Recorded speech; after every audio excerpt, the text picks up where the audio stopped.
ఇంటి బయట పనంతా అయిపోయిందనమాట. అదే ద్వారబంధంకి పసుపు రాసి బొట్లు పెట్టుకోవడం, ముగ్గులు వేసుకోవడం, మామిడాకులు కట్టడం అదంతా అయిపోయింది. అలానే పూజ గదంతా కూడా నీట్గా తయారు చేసి పెట్టుకున్నాను అనమాట. ఇప్పుడు ప్రసాదాలన్నీ తయారు చేసుకొని పూజ చేసుకోవడమే. మీకు చెప్పాను కదా ముందు వీడియోలో ఈరోజు వరలక్ష్మీదేవి పూజ చేసుకుంటున్నాను అనేసి.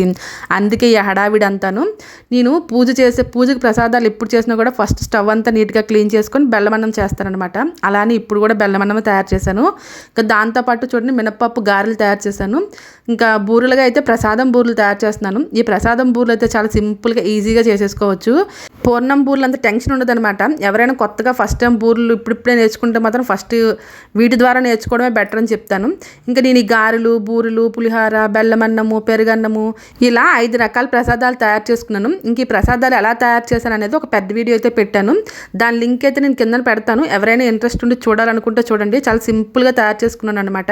ఇంకా పెరుగన్నం ఇలా దానిమ్మ గింజలు కూడా ఒలిచి వేసుకున్నాను. Thanks for watching.